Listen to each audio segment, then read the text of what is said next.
एक समय की बात है, बलरामपुर नाम के गांव में सोहन नाम का एक गरीब किसान अपनी पत्नी रूपवती और बूढ़ी माँ के साथ रहा करता था।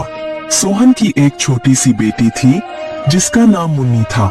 सोहन अपने परिवार का भरण पोषण गांव के मुनीम जी के यहाँ मजदूरी करके किया करता था। सोहन का घर का गुजारा बहुत मुश्किल से हो पाता था। सोहन के पास थोड़ी सी जमीन थी जिस पर रूपवती दिन भर मेहनत करके तरह तरह के फसल उगाती और गांव के बाजार के दिन सब्जियां और फल बेचा करती थी। सारे बलरामपुर वासियों रूपवती से ही सब्जियां और फल खरीदते। सब्जी ले लो, फल और सब्जी ले लो, ताजा ताजा सब्जी ले लो, फल और सब्जी ले लो, हरी भरी फल और सब्जियां ले लो। हरी भरी सब्जियां 20 रुपए किलो, सिर्फ 20 रुपए किलो, फल और सब्जियां ले लो। अरे रूपवती कैसी हो? घर में सब ठीक तो है ना? और मुन्नी कैसी है? मदन काका, मैं ठीक हूँ और घर में भी सब ठीक ही है और मुन्नी भी बिल्कुल ठीक है। काका और बताओ, आज बाजार कैसे आना हुआ और काकी कहाँ है? क्या बताऊं रूपवती, तुम्हारी काकी किसी काम से दूसरे गांव गई है। इस कारण रसोई का सारा काम मुझे ही करना पड़ रहा है। तो सोचा क्यों ना आज बाजार से सारा सामान लेते चलूं।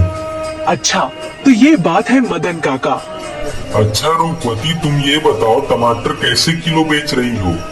रोज की तरह 20 रुपए किलो ही बेच रही हूँ काका। अच्छा ऐसा करो रूपवती, मुझे 1 किलो टमाटर दे दो।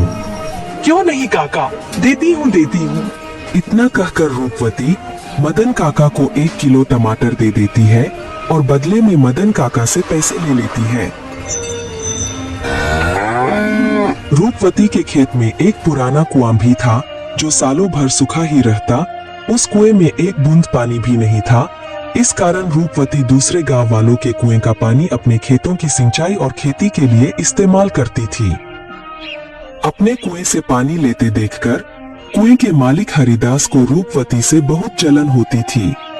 एक दिन जब रूपवती अपने खेतों में मेहनत से काम कर रही थी, तभी वहां कुएं का मालिक हरिदास आता है और रूपवती से कहता है, अरे रूपवती कैसी हो? खेतों का काम कैसा चल रहा है? मैं ठीक हूँ हरिदास चाचा, खेतों का काम भी ठीक ही चल रहा है। मैं यह कह रहा था रूपवती कि मैं तुम्हें बहुत सालों से अपने कुएं का पानी देता आ रहा हूँ। अब मैं तुम्हें अपने कुएं का पानी नहीं दे सकता क्योंकि गर्मियों का समय आने वाली है और मेरे कुएं में पानी बहुत कम हो गया है। लेकिन हरिदास चाचा, अभी तो गर्मियों का समय आने में 2-3 महीने बाकी है। तब तक मैं अपने खेतों का काम कैसे करूंगी, आप ही बताइए चाचा। मैं कुछ नहीं जानता रूपवती, यह तुम्हारी दिक्कत है। तुम अपना समझो, मैं तुम्हें अपने कुएं का पानी नहीं दे सकता। यह सुनकर रूपवती मन ही मन बहुत दुखी हो जाती है और घर जाकर अपने पति सोहन को सारी बातें बताती है। यह क्या हो गया भाग्यवान, यह क्या परेशानी आ पड़ी? अब हमारा घर का गुजारा कैसे होगा? आप चिंता ना करो भाग्यवान, ऊपर वाला सब देख रहा है। प्रभु हमारी मदद जरूर करेंगे। अच्छा ठीक है रूपवती, तुम जाकर आराम करो, मैं हरिदास काका से मिलकर आता हूँ। यह कहकर सोहन हरिदास काका से मिलने उनके घर की ओर निकल पड़ता है।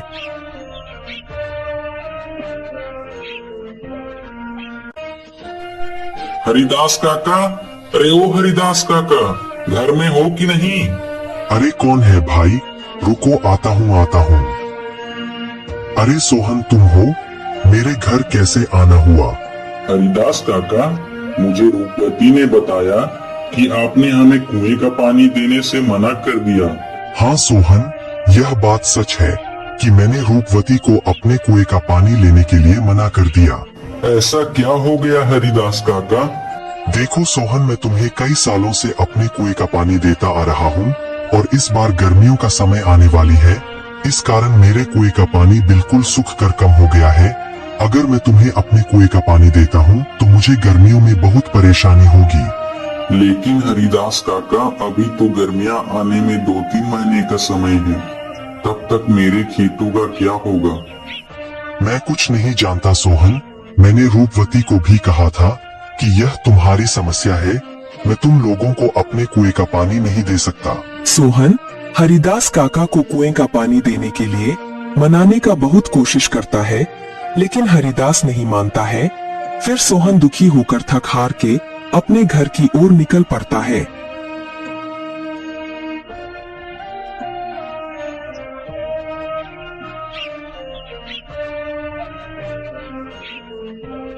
क्या हुआ?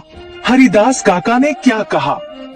ना रूपवती, हरिदास काका ने पानी देने से मना कर दिया।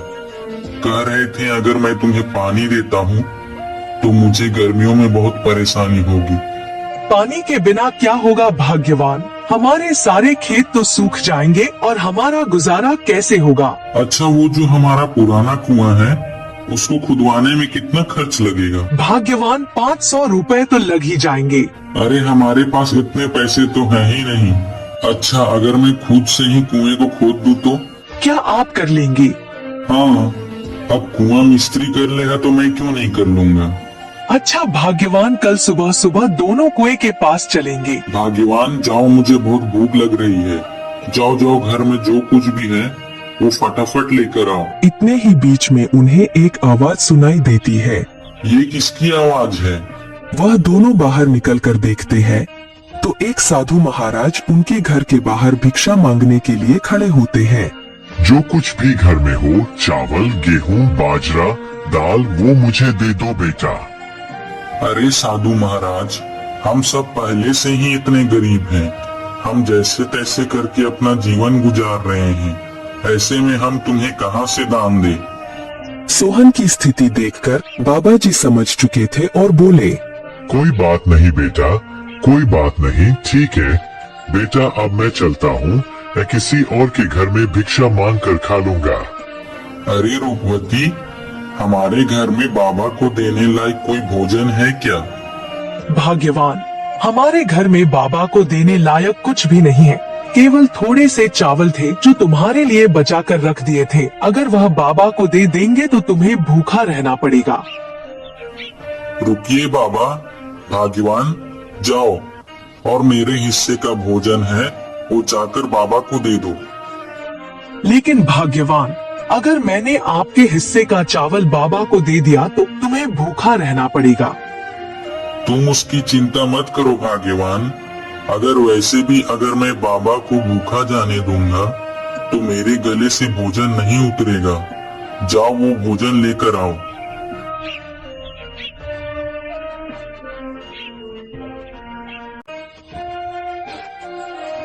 सोहन की पत्नी सोहन के अनुसार सोहन के हिस्से का भोजन बाबा को दे देती है।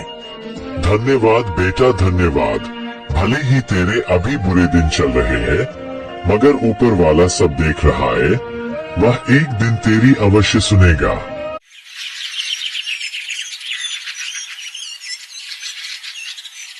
फिर अगले दिन सुबह सुबह दोनों सोहन और उसकी पत्नी रूपवती अपने कुएं की खुदाई करने अपने खेत की ओर चल देते हैं। देखो रूपवती, देखो हमारे कुएं में तो एक भी बूंद पानी नहीं है। हाँ भाग्यवान, प्रभु हमारी कौन सी परीक्षा ले रहे हैं? फिर सोहन कुएं में नीचे उतरकर कुएं की खुदाई शुरू कर देता है।